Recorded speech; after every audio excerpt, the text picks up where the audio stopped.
In the last stream, we were working on setting up this automation over here to turn crude oil into all of its various outputs and then turn all of those various outputs into LPG to make molten plastic. And at the very end of the last episode, we finally automated the final step of the process, which is turning that molten plastic automatically into plastic sheets via what I believe is the most efficient method, using the heat frame and making sure that it is always below 175 degrees Celsius. We did make but one small mistake at the end of the last stream though, and that is that I didn't actually put oil into the fluid buyer, and so right now the system is currently not doing anything because the refinery is not able to break down the oil. Thankfully, there is a fairly easy fix. We just need to go ahead and buy some oil from the store. If we get one bucket worth, we can then go ahead and place that directly into the fluid buyer, like so, at which point the whole system should kick back into gear and we should start making even more plastic sheets, at least until this drawer fills up with 2,048 plastic sheets, at which point the whole system will back up again and will stop doing stuff until we need them for automation in the future. And that's kind of what we're going to work on in today's stream. I want to start using some of the mechanical components and electronic components that we made in the last episode to make these different variations of the engineering block, and then use all of those to start making these giant multi-block structures from immersive engineering. Before we do that though, there are a couple of things that we need to address right at the start of the episode. The first is that we need to take some slack out of the blast furnace so that it can continue to produce steel for us. And the bigger problem that we have, as mentioned right at the end of the last episode, is that we are not producing iron anywhere near fast enough. Down here, we're smelting one raw iron at a time and dumping it into this drawer, and right now we've got 96 iron, which is way less than all of the other resources because, of course, up until recently, we were exporting all of our iron, turning it into compressed iron, turning those compressed iron ingots into these compressed iron gears, and of course, processing those into the compressed mechanisms. We can't do that because we're not producing iron fast enough, and so I think the very first thing that we should do here is look at replacing our andesite funnel with a brass funnel. This is basically an upgraded version of that andesite funnel that we were previously using. To make it, we need one brass ingot, one dried kelp, and one electron tube. The electron tube is really the only tricky part here. It requires an iron plate and some polished rose quartz. I'll get some iron plates cooking over here while we work on that polished rose quartz. For that, we first have to make unpolished rose quartz, which is easy enough. It's made with nether quartz and redstone, both of which we have. And then initially, if we want to turn this into polished rose quartz, we need sandpaper, which, you guessed it, is made by crafting together sand and paper. Once we have the sandpaper, I believe we then want to put the sandpaper in our offhand, hold the rose quartz in our main hand, and then hold down right click. That's going to use the sandpaper to polish the rose quartz. Nice. At which point we can then take that polished rose quartz, combine that with the iron sheets that we've made, and that should be everything to make our first electron tube, which we can then use to make a brass funnel. And the benefit initially of the brass funnel here is that we can use this to extract more than one item at a time. In fact, I believe we can configure how many items at a time we want to extract. So right here, if we place down the brass funnel in exactly the same spot, by default, it's facing the wrong way. We can just right click that with the wrench, and you'll see by default, it dumps a whole stack of iron out on the depot.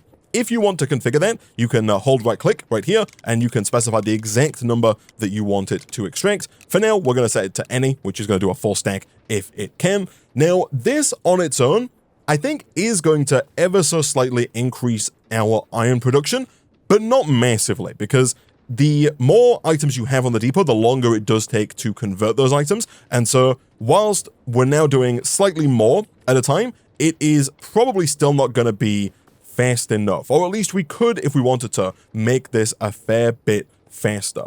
And I think it's probably worth investing in doing that. So the encased fans are actually quite interesting in that right now we are spinning these at kind of whatever speed we have coming out of our energy transmitter, and they're each using 128 stress units. But the idea with the encased fans here is that it does not matter how fast they spin in terms of processing speed. The speed that you spin the fan at only determines how far the fan will blow. For example, if we go ahead and move this, we can see that this fan is actually blowing quite far. We could put the depot, if we wanted to, all the way over here, and it would still work. But we do not need to be spinning the fans anywhere near this fast and using anywhere near this many stress units, because we're actually kind of wasting those stress units because it doesn't need to. It doesn't affect the processing speed, only the distance. And so real quick, I think what we'll do is we'll make another rotational speed controller, and we can slow these fans really all the way down, and they're still going to process at the same speed. They're just not going to blow as far, which for us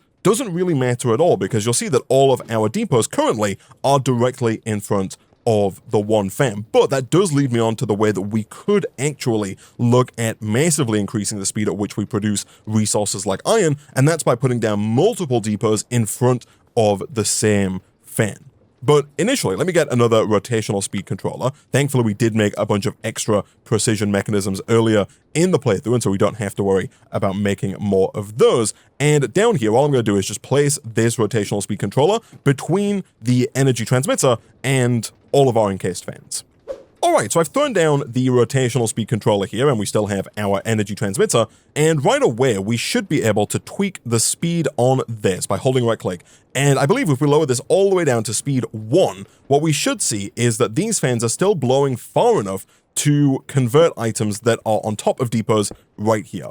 And in doing that, we have massively lowered the stress units being used from 128 down to just 2.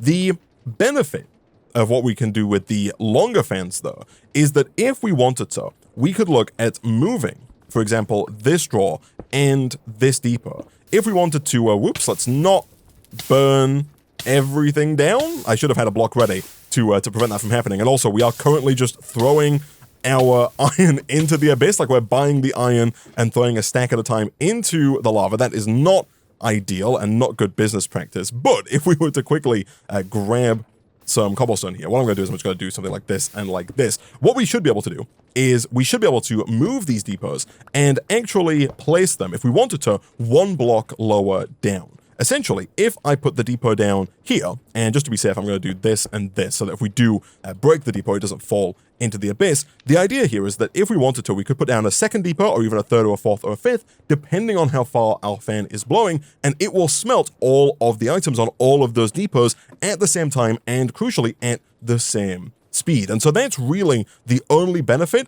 to having your fans running at a higher RPM, is that they can blow further and therefore work on more items simultaneously. And so if I were to do, let's say this, and let's also say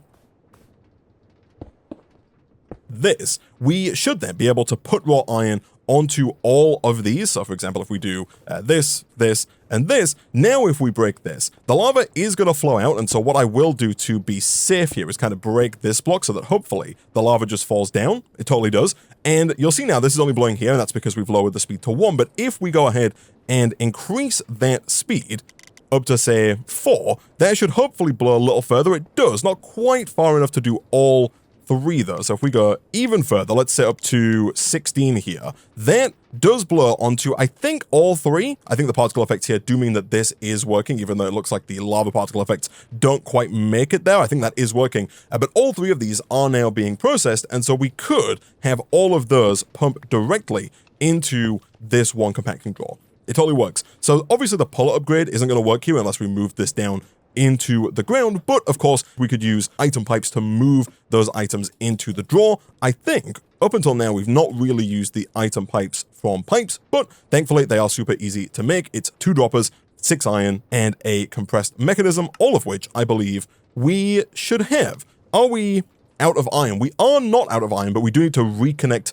the compacting drawer up to the drawer controller because we've moved it. Thankfully, we do have some in the system, and so we can go ahead and make the item pipes with the iron blocks that we have. And down here, what we should now be able to do is, we could do something like this where we place these on top and set these to extract, but then I think that would mess up trying to buy the items. And so if we want to still have our funnel here, and ideally we're going to want to have 3 buyers and 3 funnels so they can buy the iron and place them down, that means we're going to want to put the item pipe either on the side or I guess potentially just on the bottom. And so what I think I'll do then real quick is grab some water and place this pipe down along the bottom, set all of the pipes that connect to the depots to extract. And the benefit here is really that this is scalable. So going forward, if we wanted to make even more iron, we would just need to put down a few more depots. The same is true for copper, gold, silver, etc. We could put down more depots for all of those and double, triple, quadruple the amount that we're smelting simultaneously. So if we do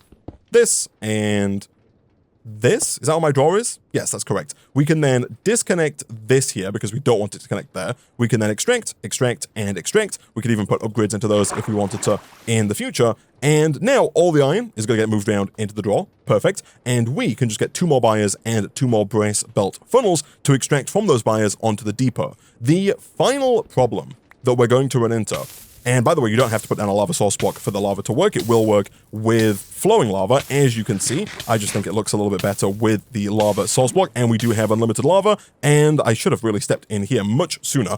But the final problem that we have is actually the tier 1 buyer here. The buyer here is only able to buy up to 4 items per second. So it will back up on items, but I actually don't know if that's going to be fast enough. If I tell this to buy iron, it's going to go ahead and buy iron, and you'll see it only put 4 down on the depot. The question is whether or not it is able to buy 64 iron before the system smelts 64 iron. Okay, so the good news is it looks like this is completely fine. It managed to smelt the 32 iron, and we did manage to make 64 more raw iron in the time it took it to smelt 32 iron. And so I think actually these buyers are fine for the time being, and we don't really have to worry too much about upgrading to tier 2 or tier 3 buyers. Not that it would matter if we had to, because these are not that expensive. Upgrading a tier 1 buyer to a tier 2 buyer is just gold, iron, and wood, basically. And then the tier 3 just requires a few diamonds. Both of those are fairly straightforward. And so real quick, I'm going to make 2 more buyers and get another set of brass funnels, set all of those to extract, and I might even make a few pipe upgrades, because you'll see here the limiting factor now is how fast the iron can be extracted from the depot into the drawer, and that's because our item pipe down here can only extract 4 items per second. And so we'll probably look at making at least the basic tier of pipe upgrade for each pipe, but maybe even the higher ones as well. All right, so this is now working. I've made 3 of these improved pipe upgrades. We could have gone further to the advanced pipe upgrades, but for the time being, I think this will do the job just fine. This moves 16 items every 10 ticks, which is 32 items every 20 ticks, so 32 items per second, and so we'll get rid of the stack in 2 seconds. Again, going forward, if we really want to increase our iron production speed, we could upgrade to the advanced item pipe and make that even faster. Chat has also pointed out that we could also kind of do away with the brass belt funnels here and just use item pipes to extract from the buyers straight onto the depots, which is also true, and especially if we want to do this to multiple of our resources, we're probably going to have to swap to using the item pipes on the shoppers, so we can put it on top. You can put the brass belt funnels on the bottom of the buyer. We just tried that, but when you do, it sends too many items, and the items end up just kind of sitting on top of the depot and then despawning, which is not ideal, especially when we will eventually back up on iron here, and that kind of will become a bit of a lag problem. But for now, this is working, and we've massively increased the production of our iron, and so now we should be able to go ahead and, for the billionth time, reconnect our compressed mechanism production system so we can start making compressed mechanisms again, like this, and everything should, hopefully, just work. And next up on the list of things that I would like to work on, first of all, let me clear out all of this raw iron that we have. And of course, chat is right here that we do need to go ahead and reconnect our drawer. Let me grab the linking tool and let me quickly right-click onto that iron drawer to make sure, boom, that it is actually usable by our system.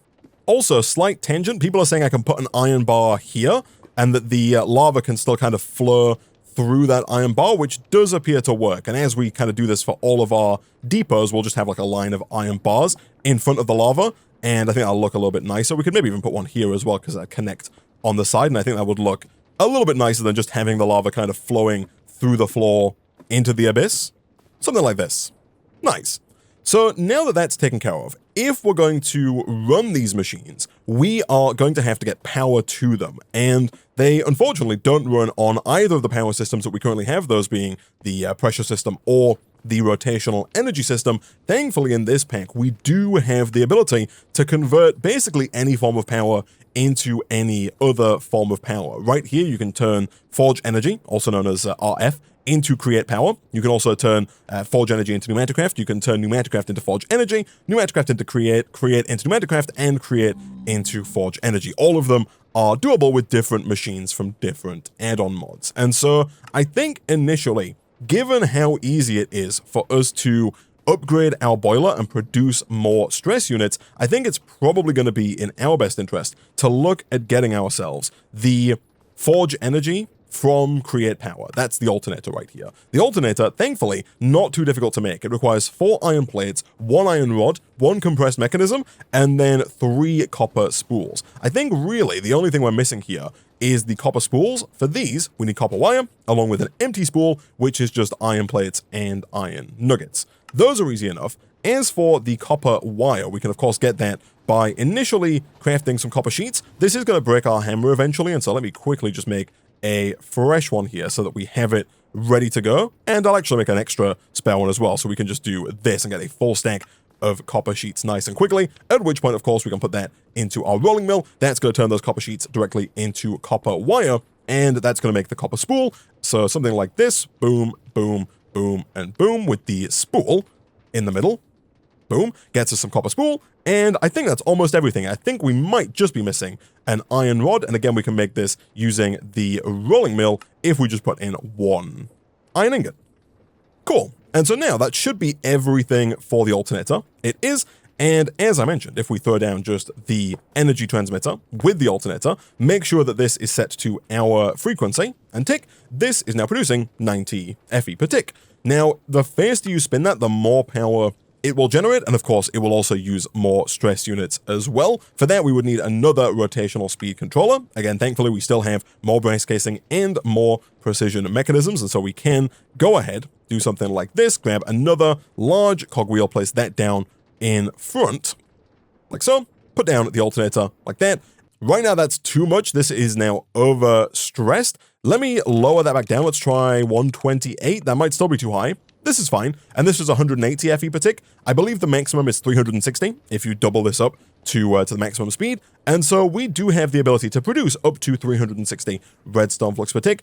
In somewhat of a tangent here, I do actually want to make a different machine before we look at making really any of the machines from Immersive Engineering. The machine that I would like to make is from RF Tools, and it's called the Environmental Controller. The Environmental Controller is this guy right here. This is super nifty in that it is going to allow us to add modules, and those modules are going to give us different effects. The effects specifically that I am after are the speed module. That's going to allow us to move around the base faster, because right now it does take us a little bit of time to run from one end of the base to the other. I'd like it to be less time.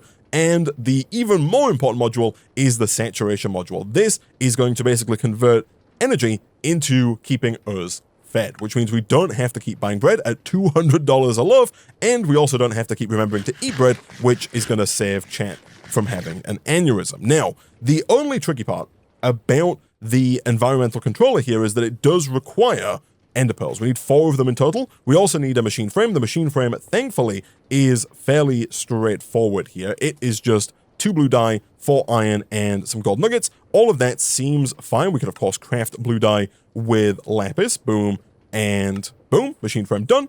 The block of diamonds, block of iron, block of gold, and block of emeralds also should all be fine. We can purchase all of those from the store here. We have the ability to purchase emeralds. We also have the ability to purchase diamonds. I think both of those can be run through our mechanical squeezer here to maximize the number of gems that we are going to get.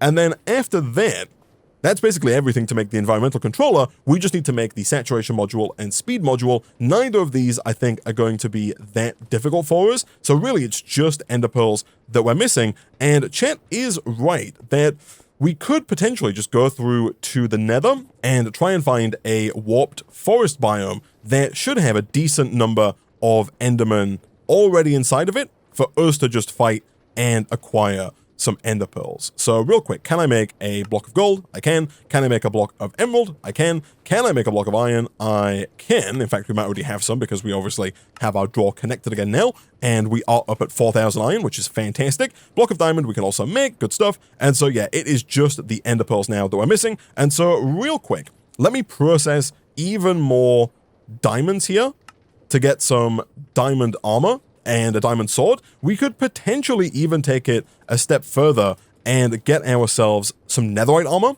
and the netherite sword as well, because the smithing table is, of course, super easy to make. It's just wood and iron, and then we can buy ancient debris directly from the store right here. And so if we wanted to, we could take this and process it. The mechanical squeezer, again, not a bad choice here. We get 2 instead of the default 1 that we would get from smelting, so I feel like we might as well go ahead and place this in here, at which point that is going to give us netherite scrap. We can then, of course, craft that netherite scrap with the gold that we have in abundance to make a bunch of netherite ingots, which we can then use to upgrade our armor and weaponry. So let's do chestplate, we'll do leggings, we will do helmet and boots. Fantastic. And as soon as we have enough netherite scrap here, we can, of course, go ahead and craft up some netherite ingots. 1, 2, 3, 4, ideally 5, so we can upgrade a sword as well. And then over here, we can do this, we can do this, we can do this, and we can do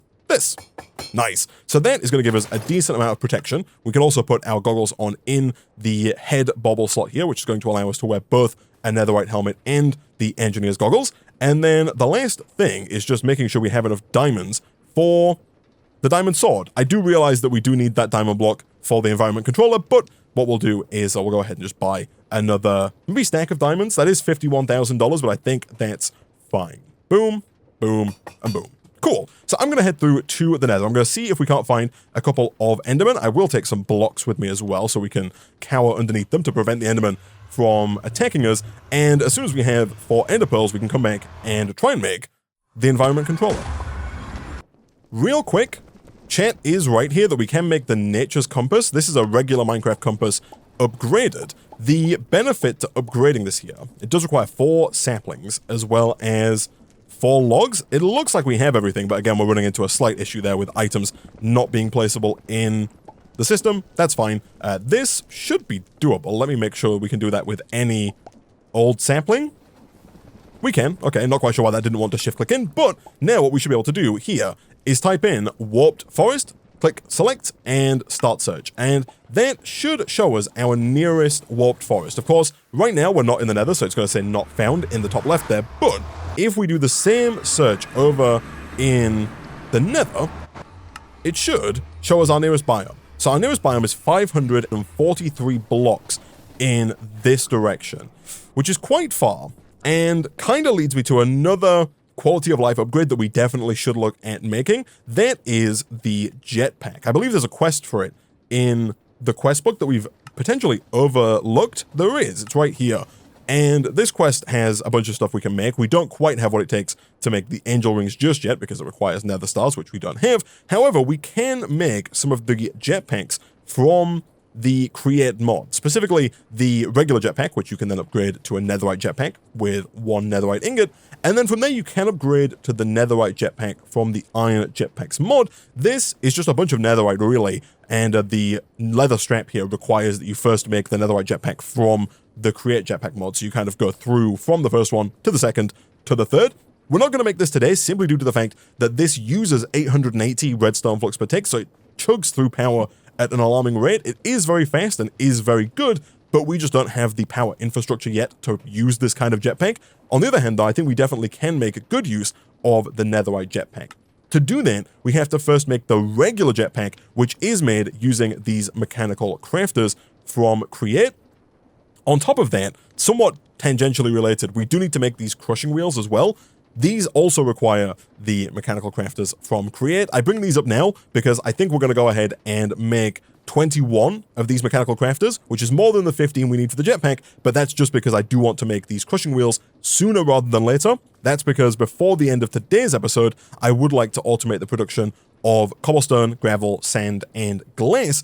And currently, we've been using the millstone to make sand, which does work, but there's a 33% chance to get the sand, which means there's a 67% chance that you don't get sand. Whereas with the crushing wheels here, if you put gravel into the crushing wheels, you're guaranteed to get sand every time. And so we can triple the amount of sand that we get by running them through crushing wheels instead of running them through the millstone, which I think is going to be worthwhile. Either way, basically, we need to make 21 of these mechanical crafters. Thankfully, this links back to the start of the episode because to make these mechanical crafters, we need crafting tables. Making 21 of these should be very straightforward, although we do actually only need 7 because they're made in sets of 3. And so we also need 7 brass casing and 7 electron tubes. We have 5 brass casing. That is fine though, because we can make more brass casing very quickly with some more stripped oak logs. And then after that, we just need to get enough polished rose quartz to make 7 electron tubes, which again should be fairly straightforward. Let's quickly do this, pick all of these up.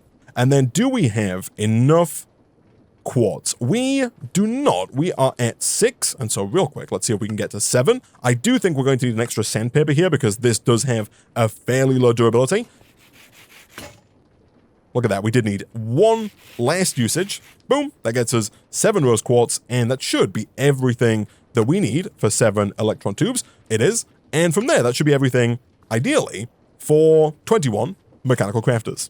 Nice. So these I am going to put down, for now at least, over here, and we do specifically have to place these down in the order shown here, or at least we have to be able to put this pattern into the crafters in question. So for us, the good news is that this recipe here fits inside of this recipe here, and so I'm going to put down the 21 crafters for this recipe, and that's going to allow us to make both recipes. Essentially, this one here is kind of a 5x5, but with the corners cut out. So we want to place down something like this. I actually don't know if you can use the building wand to place these down. Let me grab one of my wands out of the system. Can I place down these mechanical crafters faster like this?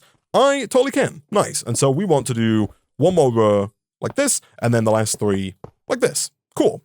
And so the idea here is that we need to use our wrench, in our case the engineer's hammer, to rotate these in such a way that they all connect together and all go to one final output inventory, because we're going to manually place all of the items into each of the mechanical crafters, and then once we provide it with rotational energy, it's going to start combining all those items together, and we have to make sure that they all go to one final output. It doesn't matter where you put that output, all that matters is that everything goes to that output. For example, we could put this over here, and at that point we just need to make sure that this arrow points in here, and that all of the other arrows here kind of eventually make their way back. So items in here are going to move through like this, around, and then we want to make sure that goes up, and then this can go kind of back this way, like this, and that's going to end up here.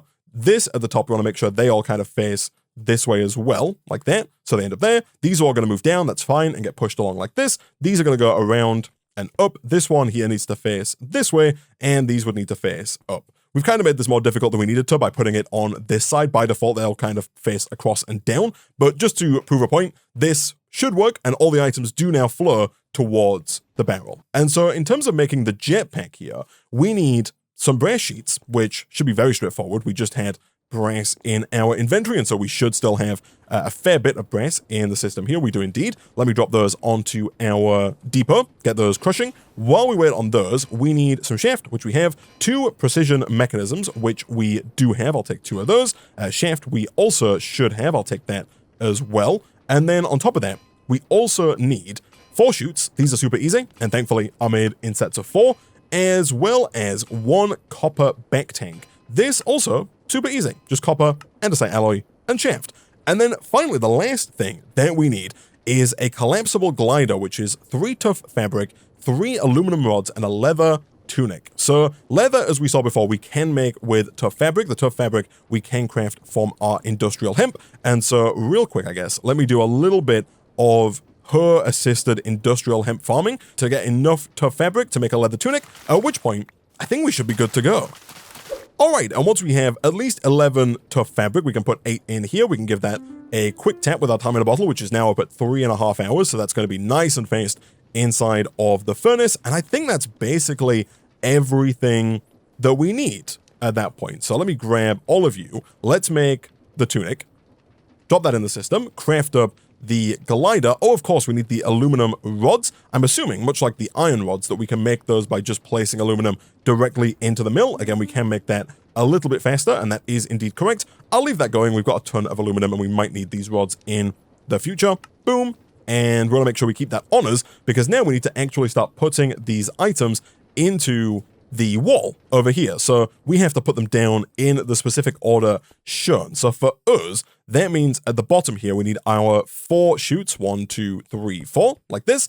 After that, we need the collapsible glider in the middle, like this. Above that goes the back tank. Above that, I believe, goes the shaft. And then we have the precision mechanisms here and here. And then it should just be 3 brass sheets on each side, like that. And so once we have the recipe down, it should just be a case of getting, you guessed it, another one of our energy transmitters and placing that down with a small cogwheel, because the small cogwheel does go down directly next to the mechanical crafter, right about here. You can put it on any side of any mechanical crafter, by the way. Doesn't have to go here. And then as soon as we connect that up, again, ideally to our network and not somebody else's, let me put Isaac in there, like that. That is going to immediately overstress our network. Let me try taking this offline.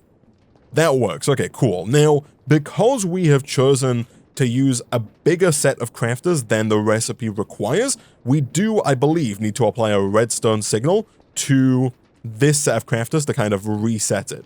Basically, if you build the crafting wall to be the exact size of the pattern you're making, it should just work. If you don't, though, I think you can just do this, and it should start moving all of the items along our predetermined path, and as soon as they all get to the final mechanical crafter in the line, it makes a jetpack. Nice.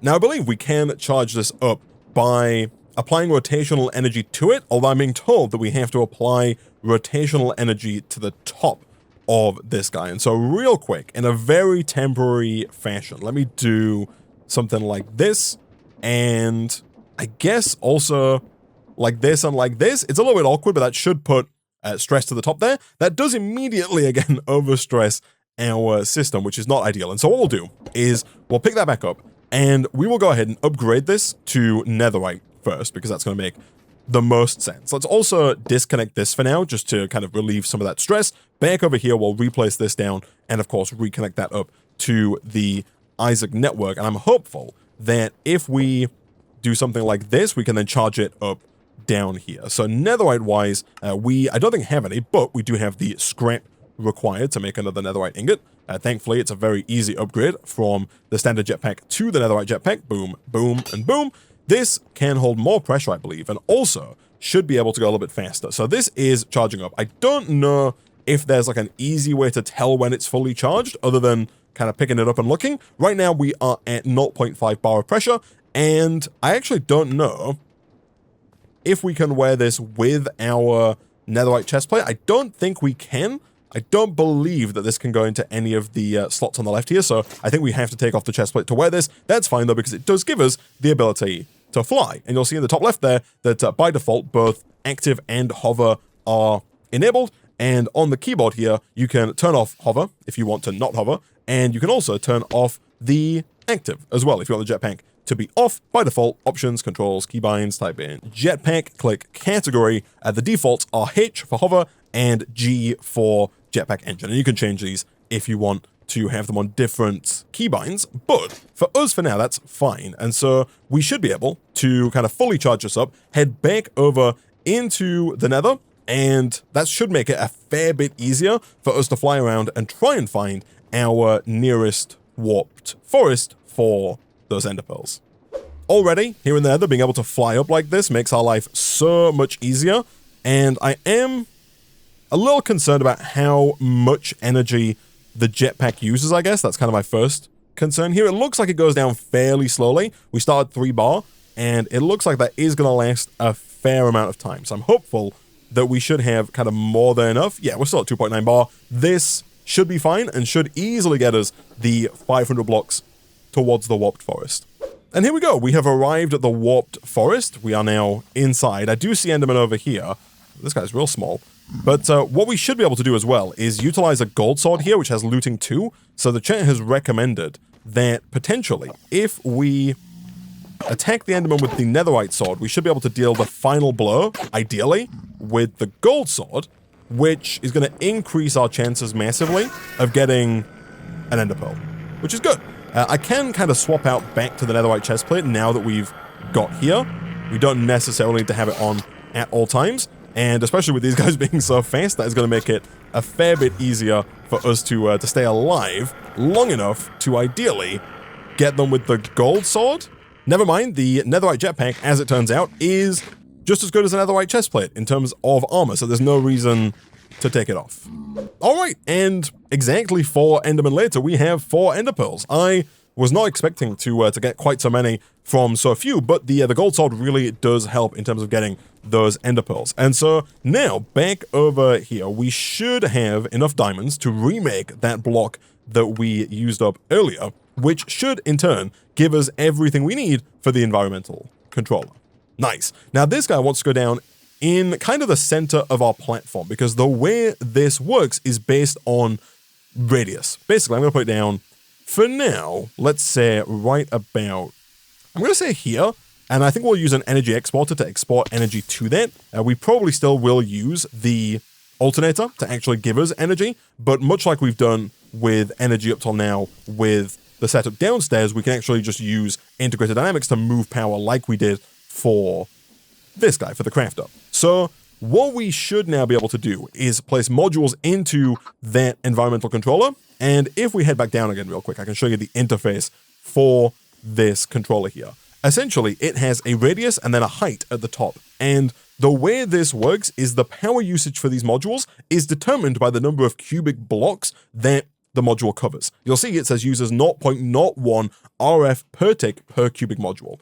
And so the idea is that if we press F3 here, we can see that currently we're at Y level 59 and our base goes all the way up to Y level 67. And so ideally, if we want to be fully covered whilst we're in our base, we're going to set the minimum height to 59 and the maximum height, we'll leave it 70 for now, because that's going to give us a little bit of wiggle room to build a little bit higher and to be, you know, up on top of a machine and still get the speed and saturation buff. Now we can figure out how far we want this to cover. So we are currently at the X coordinate. It's kind of hard to see, but it's right here, just behind where the speed module is, of 8,189. If we move over in this direction, right out to the edge, that's 1,852. So we've got about 30 blocks in this direction.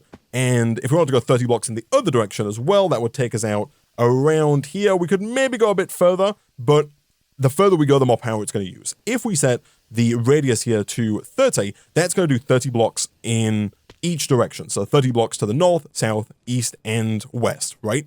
And essentially, what we need to do, if we grab a calculator real quick, we can try and figure out how much energy this is going to use based on the area that we have covered. So what we've said is we've said that we want it to work from Y level 59 to 70. That's 11 blocks. We're then going to multiply that 11 blocks by the radius. So the radius we set to 30, which means 30 in each direction. And so that means actually we're going to cover like a 61 by 61 block area. And so if we do 61 multiplied by 61 multiplied by 11, that takes us to 40,931. That's pretty high, but as we saw earlier, this uses 0.001 RF per tick, and so we take that rather large number, multiply it by 0.001, and that takes us to 41-ish redstone flux per tick. So that's how much it's going to cost us to give this whole area the speed modifier, and the same is true for saturation as well. The saturation module is also going to cost about 41 RF per tick, which is not too bad, actually. It's going to be about 81 redstone flux total. We do seem to have a intruder here, so let me quickly re-grab my sword, which I did not think I was going to need, but apparently I do, and let's quickly end this zombified piglin. Perfect. And let's also go ahead and see if we can't get this hooked up to power with another energy exporter. Thankfully, we already have the energy interface, so making another energy exporter should be very straightforward.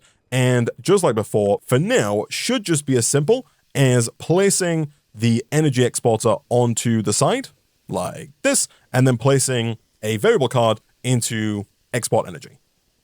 Nice. Of course, we're not producing a ton, and right now we are kind of tapping into our pre-existing generator, which again, I don't think is producing enough. That's where the alternator is going to come in. But before we get there, let's see if we can't make both the speed and saturation modules. So both of these are fairly similar to make. They both require the module template, and they both require a syringe. The syringe, super easy. It's 2 iron and a glass bottle. We can make 2 of those right away. On top of that, we also need some powered rails for the speed module. That is super straightforward. Again, in fact, we have everything it takes, just so long as our system lets us put the items into the system. Let's try that one more time. And then finally, we need rotten flesh if we're going to make the saturation module.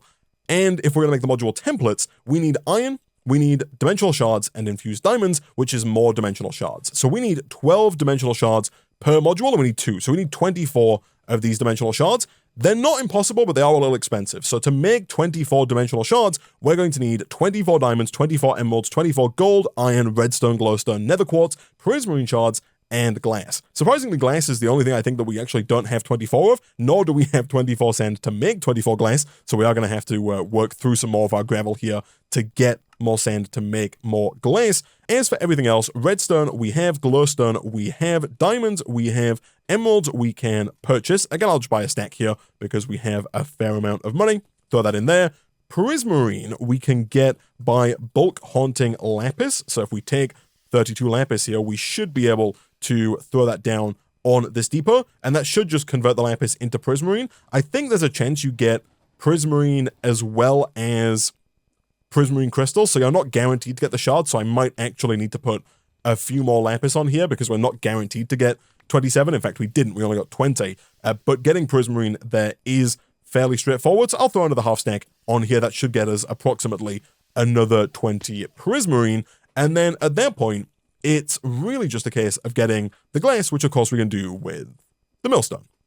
And a little bit of glass making later, we should, I think, have everything we need here, of course, as soon as I grab that second batch of prismarine off of the depot. Nice. So that should be all of the dimensional shards that we're going to need here to make these modules.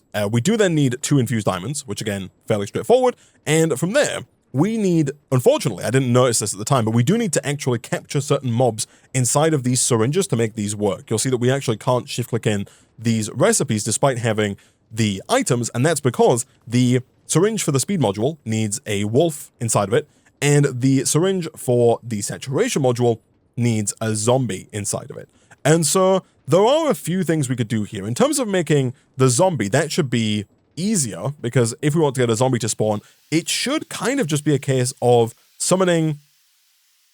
What is this? A Sheba? I don't think the Sheba is going to count as a wolf. I'm actually quite tempted to try it, just in case it is like a reskinned wolf. I don't think that's how that works, but just to be safe, let me take my syringes here. As for the zombie should just be a case of darkening one of our platforms down here and letting mobs spawn. If I were to temporarily remove all of the torches on this platform and then fly away a little bit, that should summon a couple of mobs, and the odds of us getting a zombie, I think, are going to be fairly high. For this guy, does that work? No. Now that says target Sheba, and I actually don't know if I can empty this syringe. I could make it, like, summon a Sheba. You know what, let me fill it up on Sheba. We do need to get it up to 100, which might be more life than this Sheba has to give, unfortunately. If I leave the Sheba, I don't think it's going to regenerate its health. Okay, so giving it a bone did work. And then now we can attack it some more to try and bring it up to 100. I am fairly confident that this syringe is not going to work as a substitute for the wolf. But no, this does not work, unfortunately, and so we are going to have to try and get an actual wolf. The chat has pointed out that we do have the Nature's Compass, though, and so what we could try and do is find a biome where wolves spawn naturally, and then just see about setting up a grass platform in that biome and seeing if we can get a wolf to spawn. Over here, we have managed to get our first zombie, which is actually the correct mob that we want. We do want to make sure... We're probably going to need more than one zombie, potentially. Although, actually, especially if we keep doing that and having our creepers blow up our zombies, that would not be ideal. The zombie looks like it has a lot more health, though. So, in fact, we might be able to get a full syringe with just the one zombie here. We totally can. Nice. And then we can get rid of this guy. And we can replace down our torches as well to ensure that we're not going to get any more mobs spawning either, which would be perfect. So, now we can, at the very least, make our saturation module, which is perfect because we are very hungry. So back over here, we should have everything we need apart from 7 rotten flesh to make the saturation module. We did get 2 rotten flesh from that zombie, and we can make more rotten flesh by submerging leather and nitrate dust in water, and that does produce rotten flesh. Leather, as we saw before, we can make by smelting the tough fabric this also does work. Although chat is telling me as well that the nether mobs are actually probably our best bet here. And that does make sense. We could make it with the nitrate, but if we just head on through to the nether, we should be able to get a fair amount of rotten flesh from the pigmen through here. And a couple of zombified pigmen later, we, I think, are pretty much good to go here. Let me put these in. Again, this doesn't want to shift click in. That could be because this is not in the system, but I think it's just not going to work because of the way that the syringe kind of handles its metadata. Either way, if we take our module template, boom, and boom, we get our saturation module. You'll see right now that we are surprisingly hungry, but if we were to go and turn on, first of all, the hover mode on the jetpack so we don't fall into the abyss, we should then be able to place the saturation module in, and look at that, immediately it fills up all of our chicken legs, and going forward, that should just continue to provide us with saturation so long as we are within a 30 block radius of that controller. My next question is going to be whether or not we are holding steady on power here. We are temporarily. Let me also check down here at our battery. This is also holding steady on power for now, so this generator is doing just fine for the time being, but I have a feeling that as soon as we add a second module, that might become a problem. Also, I don't know if we can turn off the shining bright light from the environment controller either, but yeah, that's where that is. And so now I think we kind of just need to try and get a wolf if we want the speed module, which means we are going to have to go and find a different biome. I've been told that forest biomes can work. I've also been told that groves work as well, and the grove seems to be the closest. It's 320 blocks away. The tricky part here is going to be that we actually don't have any kind of like angel block that we can craft, or at least we don't have the angel block that we can craft, which would allow us to place down a block in the air. I have been made aware of this guy, the cloud in a bottle. It says, get this, when using a glass bottle at cloud level, can be right-clicked onto the air to create a temporary block that other blocks can be placed on. And so it looks like if we grab one glass bottle, which is easier said than done when you have absolutely zero glass available to you. Are we fully out of sand and gravel? Okay, fine. Let me get one more piece of glass real quick, and let's see about right-clicking this bottle up in the air, which thankfully we can do very easily now that we have a jetpack. Now, I don't know what counts as cloud level. I'm just going to keep right-clicking here, and I'm hopeful that at some point we will officially hit cloud level. We're up at Y level 170. I don't think I need to be standing, or I'm hoping I don't need to be standing. There we go, so around 195, maybe just over 200 actually, might be where you managed to actually hit cloud level, but we managed to get 2 clouds in a bottle here, and so hopefully now we should be able to follow our nature's compass out 300 blocks in this direction, and hopefully put down a bit of a platform to allow us to summon some mobs. Our backpack pressure is low, so I'm going to do a quick slash home, and real quick, what we'll do is we'll charge this up fully, and it turns out at the top of the screen there, you can actually see kind of how full the jetpack is. It doesn't give you a real-time update, but I believe it does update like that when it gets fully charged. So you can see when it is fully charged, which is very nifty. Okay, so I believe we have hit the biome, and if we press F3 here, we can see that we're currently in a Minecraft grove. And now, I believe we want to be kind of as low as possible here, because the lower down we are, the more mobs we can get to spawn. So we want to be kind of right above 0, I think, around about here. And then if we right-click, that gets us our temporary block. And then oh, I see, we need to right-click on that temporary block with some grass. There we go. And then we can stand on the grass. And now we should be able to kind of build this out. And once we've got a decently wide platform, we can then go ahead and use our wand to make it much, much bigger. All right, so a bit too much time later, we've built a very large grass platform, and we've built a little cobblestone pathway out here so that we can be far enough away so that hopefully passive mobs will spawn. And whilst passive mobs have been spawning, the clientele haven't quite been what we're after. And the slimes here have a tendency to just jump off of the edge any chance they get. And so what we're going to do to try and speed things up a little bit is try and acquire some delightful dirt. This right here massively increases the spawn rate of passive mobs. And thankfully, we should be able to make it, I think, fairly easily. To make it, we need to get some nutritious chicken feed. This is made with 4 buckets of experience, 1 of any seed in the middle, and then 1 carrot, 1 beetroot, 1 wheat, and 1 potato. So, wheat-wise, we don't have any, but we do have seeds, and we can grow them. Over here, carrots are purchasable, potatoes are purchasable, and beetroot seeds are also purchasable. And so we should just be able to plant those over here real quick. And if we grab our hoe out of the system, we should be able to accelerate the growth of those to get the wheat and the beetroot very quickly. The difficult part, of course, about the crafting of the nutritious feed is getting the 4 buckets of experience. Usually, I would do this with a singularity tank, but the singularity tank requires Eyes of Ender.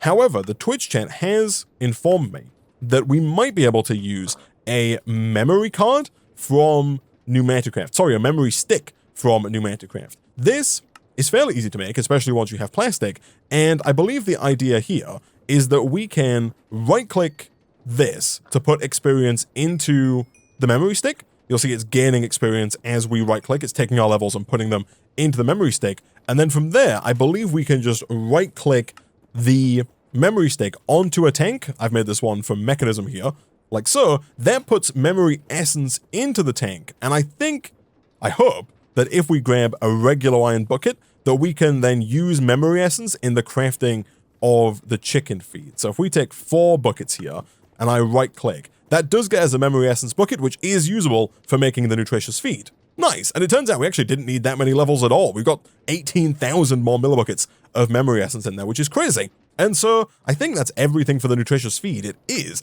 And now we just need a willing participant to provide us with a golden egg. And of course, the second that we need just one solitary chicken is the only time that none of them are around. Let me quickly check in the nether to see if we have any chickens mulling around in here, because I've seen quite a few mobs and I see the evidence here that a chicken was present. Hello. Okay, so now if we right-click this onto a chicken, after we break the grass, Happy birthday, Taco! we got a golden egg. Nice.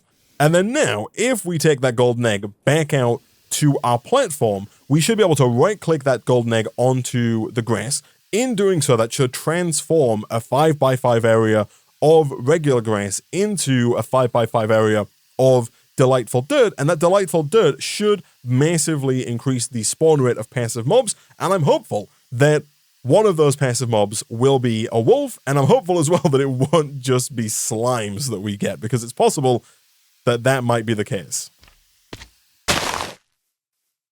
Yo! Okay, I see some... Okay, so those are foxes, not wolves. Not specifically what we're after, but the mobs are still spawning. We might have to kill a few of these, chat, just because of the fact that I think it's going to limit spawning, although... Hello. Okay, that's a wolf. Let me do a quick /home. Let's grab another syringe, because I don't know if there's a way to, like, reuse the syringe that we had previously. /back. Hopefully our wolf friend is still here. He is. The wolf is not going to like it that we are extracting his life essence. So now, it took a bit long to get here, and it was quite the diversion, but now that we have a full syringe full of wolf essence, we should finally be able to make this speed module happen. The module template goes in the middle, the syringe goes at the top, and then our golden rails go around the outside like so, and that gives us a speed module. You can upgrade these, by the way. There is an upgraded saturation module and an upgraded speed module. I don't think we're going to go for either just because they're a little expensive. This one here requires 3 infused ender pearls, which is ender pearls surrounded by dimensional shards. Definitely doable, but I think for now the speed 1 module is going to be more than good enough. Let's throw you down in there, and we should see that momentarily we get the speed buff, and so now we can run a tiny bit faster. You can also see in the bottom right there that we do have the icons showing us both of the modules that we have. Was that more effort than it's worth for a small bump in speed? Potentially. Could we definitely do with the Speed 2 module? Perhaps. And is the Speed 2 module fairly easy to acquire? That's also true. You know what? It does triple the power usage to 0.03 RF per tick. But I think, you know what? I'm going to head back to the nether. I'm going to try and get 3 more ender pearls, and we'll see if we can't upgrade it, because it's really not that big of an upgrade, and I would like a slight bit more speed. All right, so a quick trip to the nether later. We got 9 ender pearls. We got a few more than we needed just so we don't have to keep going back and forth. And we've also made even more glass to make even more dimensional shards. I'm hopeful that we have enough to make 24 dimensional shards here. We do indeed. And so that should be enough for us to upgrade the ender pearls to dimensional pearls. Again, still having a little bit of issue with the system here. That's fine. 1, 2. Again, still having a little bit of issue here, and 3. And then from there, we should be able to craft up the Speed 2 module just as soon as we go and grab the Speed 1 module out of the system. And this might seem like a lot of work for the speed upgrade, and it definitely is, but I think it is going to be worth it because it's going to make us faster at doing basically everything going forward. So how many rails do we have? We have 5 rails. We need a module plus template. Oh, this is where they get me because I did not check the recipe ahead of time. We need 64 more dimensional shards if we want to craft the module plus template. That might be doable because we have enough ender pearls to do it and we have enough diamonds to do it. We just need the dimensional shards to do it. But it does kind of lead me to what I was mentioning at the start of the stream, and that is setting up automation for specifically glass, but also, I guess, as well as glass, we'd have to set up automation for sand, gravel, and cobblestone. To do that, we need those crushing wheels we mentioned earlier. And so if we want to set up a pair of crushing wheels, we need to get a bunch of andesite alloy, 1 stone, any stone will work, and some planks. All of that should be fine. 4 planks, super easy. 1 stone, also super easy. And I would like to automate the production of stone as well, if we can. And then andesite alloy, we should have in abundance over here, right? We do. We got quite a bit of it. We've still yet to make the void upgrade for that, which is definitely on my list of things to make. We can buy obsidian, right? So it might not be too difficult for us to make the void upgrade here. We just need a upgrade base. Boom. And that should be, I think, the void upgrade. Again, just as soon as the system lets us put stuff back in the system. Perfect. There is an advanced void upgrade, but I think that's not necessary. If I take this and put it into here, I think that's going to void any item that we allow to be voided. Only works with upgrades / automation, void any, and allow. So I think here, if we add these to the list, I'm hopeful that it will void those once there's no longer space for them. And so this should fill up with andesite alloy, buttons, cogwheels, and shaft. And then once we've filled up with those, then it should delete any to keep the whole system running smoothly. Either way, back over here, if we were to go ahead and put the stone in the middle, put the planks that I've just put away into the system, 1, 2, 3, 4, and then we surround the rest of this with the andesite alloys, and just as soon as we re-engage our energy transmitter over here, that should begin making our first set of crushing wheels. Cool. And so these are pretty nifty, especially with the energy transmitters. We should be able to set these up fairly quickly because the hardest part usually about setting up these crushing wheels is just getting the rotational energy to them because they're quite big. Thankfully, though, with the energy transmitters, we can very easily create energy to them. And so I think we're going to set them up probably down here on the bottom side of the platform. And so if we do something like this, we can have 1 crushing wheel here. I think I might actually move it down 1 more as well. Actually, no, we'll keep it where it was initially. We'll put it right about there. And then 2 blocks over, 1, 2, 3. We want our other wheel like this. And all we have to do now is have them spin in opposite directions so that this guy spins clockwise and this guy spins counterclockwise. We could do that with 2 energy transmitters because, of course, these guys do have the option inside for which way they rotate. But I think that it's probably just going to make more sense if we use just a couple of gearboxes here. If we do something like this and like this with a shaft in the middle, I think that should have them alternate in different directions. And it does. Look at that. Nice. And so now, if we put cobblestone into the top, like so, that is going to get crushed into gravel. And if we put that gravel into the top, we are thankfully guaranteed to get a sand. Nice. And so what I think I'm going to do real quick is set up a little bit of automation. We're going to take the millstone, We don't have to use the millstone, but the millstone is still guaranteed to get gravel from cobblestone, and it takes up much less space than the crushing wheels. And so we'll set up the millstone in such a way that it turns cobblestone into gravel. We will have, I think, drawers all the way along the line. So we're going to reset up our cobblestone generator that we had previously to make that cobblestone, and then we'll have a buffer draw for cobblestone. We'll then turn that into gravel. We'll have a buffer draw for gravel. We'll then turn that gravel into sand. We'll have a buffer draw for sand, and then we will use, I think, another encased fan with lava to turn that sand into glass. And again, we'll also have a draw for glass, and hopefully over time, all of those draws will kind of back up with items that we can then connect up to our draw controller up here to allow us to access all of those items all of the time. All right, so not too long later, we have the crushing wheels. Above and below, we've got these chutes. These kind of just act like create hoppers, almost. You can right-click them with the hammer to make them glass so you can see what's going on inside of them. And so back here, we have the exact same system we had before. We've got lava in here, and we've got water over here, flowing water specifically. That is above the hopper. That also has the mechanical drill above it, so that breaks the cobblestone. The hopper then picks up the cobblestone, pumps it into this drawer. We then have an item pipe that then takes that up into the millstone. The millstone is, of course, connected as well with these gearboxes to our energy transmitter. Over here, we've got another item pipe extracting the gravel into the drawer. The drawer's locked. The pipe is not filtered, but it can only pull gravel because the drawer's locked. The chute then pulls the gravel down, turns it into sand, clay, and flint. This is, I believe, the first 2x2 drawer that we've made. This can hold 4 items, but 512 of each item, at least by default. And then what we're going to do is we're going to quickly link all of these up to our draw controller. I'm hopeful this is not too far away. It's not.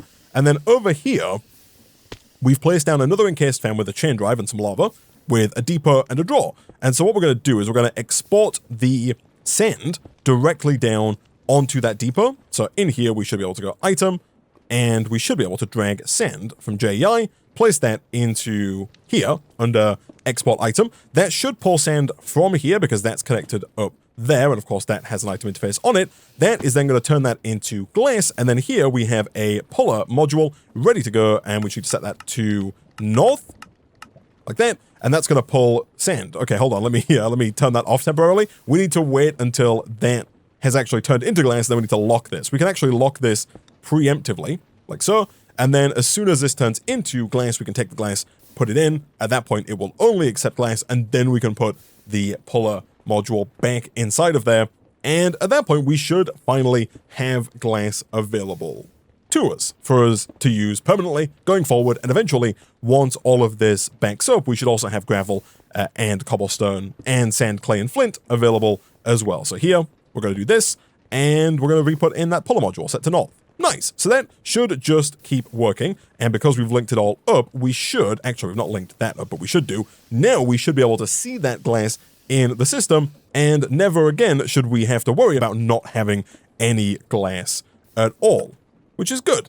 And so now that that is taken care of, if we do actually want to go ahead and make this tier 2 speed upgrade, we need 64 dimensional shards. And so we have to get 64 of everything here. Glass is not going to be difficult. Neither are most of the other items. We can go and put another stack of lapis onto our bulk haunting depot over here. We can also do a similar thing, by the way. If we send some of the sand over to this depot automatically, we can automatically make soul sand. And then, of course, we can then get another fan and potentially bulk wash that soul sand to automate the production of nether quartz. For now, though, I'm going to leave this doing its thing. I'm going to go get some nether quartz manually from the nether using a gold pickaxe because it has fortune 2 by default. And then I think everything else we should be good to go on. Diamonds we have, emeralds we do not have, but I think I put some in over here. I did indeed. Fantastic. Redstone we have, and glowstone we can buy, I believe. Actually, even if we can't buy it, we can get it from the nether with the nether quartz. And a quick trip to the nether later, we can make 64 dimensional shards. Again, pretty expensive, but nothing that we can't get back in the future. So do I need 4 of these? I do need 4 of these, and then I also need 4 of the diamond variant as well. 1, 2, 3, 4. Chat, I believe that we should now be able to make the plus version of the module. I don't actually have enough because I didn't factor in the fact that you got to make an extra one. Okay, we need like 7 more. I'm hopeful that we have enough. We do indeed. Perfect. Okay, let's do 1 more infused diamond. Let's do 1 module plus template. And at that point, I'm fairly certain that we now do have everything we need for this. So let's put the template in the middle. Let's put the rails around here, here, here, and here. We then need our infused ender pearls in here, here, and here. And then we need our speed module, which might be still over in here. By might be, I mean definitely is. We can see in the bottom right that we still have it applying to us. We are out of power there, so I don't know if we were actually getting the full benefit of that speed module, but if we do this, that's going to upgrade to the speed plus module, which we're definitely not going to be able to power. And so let me move this whole setup along with that alternator that we made earlier so that we can actually start to generate power. I think what we'll do is we'll see about placing this maybe like directly onto the energy battery like that. That way we can go ahead and place down our rotation speed controller, place down the large cogwheel like this, put down our energy transmitter like so, make sure that's set to our frequency, and then potentially crank that a little bit. I don't know if we're going to be able to get to 128. We can't, but 90 FE per tick should hopefully be enough for us to start backing up over here. It is. Is it enough to do this as well? It's not. So we do have speed 2 now, which is good. We move a fair bit faster than we did at the start of the episode, but we are not producing enough power to maintain that. Can we go a little faster? We can. I don't know quite how fast we're going to be able to go. We know we can't do 128. That's producing 153 RF per tick. And we are gaining power. Okay, so I think we're right on a knife's edge with power there. But, of course, next time we'll come back, we will look at upgrading our power even further. I'm going to turn my FOV down to kind of compensate for that extra FOV that we just got. But next time we can come back, we can look at adding even more power to our network, and we can finally look at setting up some of these big immersive engineering machines. I was hoping to get to them in today's stream, but I think we've made some necessary upgrades to both ourselves, the fact that we don't have to eat going forward, and the fact that we can now move around the base much, much faster, but we've also made necessary upgrades to the base as well, so that going forward, we don't have to spend our time manually making glass, manually making clay, flint, gravel, cobblestone, etc. One thing we have not done, though, is correctly set this up. We need to make sure that this is locked, like so, to sand, flint, and gravel. I'm actually going to go ahead and set 2 slots to sand. That way we can hold twice as much in this one drawer. And the final piece of the puzzle to make sure that we don't back up is to put void upgrades into here as well. The void upgrades, super straightforward, especially if we already have obsidian, which we did buy. These we can just place into the drawer, and that will delete any excess items once the drawer fills up. Especially useful here because we might not use the clay or the flint for quite some time. And so there's a chance that we end up filling up on clay and flint, and that would stop the sand being produced, and then the glass would not be produced. That'd be a whole thing. So let's make sure we do that. We don't necessarily need these anywhere else. Did we put a void upgrade in here? We did. Cool. Again, that's just to stop the cobblestone kind of spewing out into the world if the hopper ever fills up.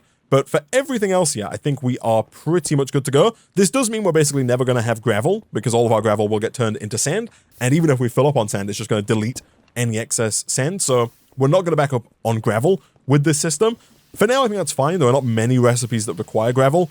If we need it, we could always add a second drawer and kind of split the gravel into 2 and then connect that up to the system for kind of personal use. But again, I don't really think we need that much gravel going forward, so I don't think that's going to be an issue for us. And going forward, we can also look at potentially adding even more modules to our environmental controller as well. Specifically, things like the flight module would be potentially super useful. I think it's way too expensive for us to make right now. And by that, I really just mean that we need to get gas tiers. We could probably do that, though, to be fair. It's a little expensive, 0.04 redstone flux per tick. But if we go and kill a few ghasts and get a syringe filled up with a ghast and make another module plus, this gives us essentially creative flight, which would be superior to the jetpack that we currently have. And so that is definitely something that we could also look at doing at some point in the future. For now, though, I'm going to go ahead and wrap up this episode of Forever Factory there.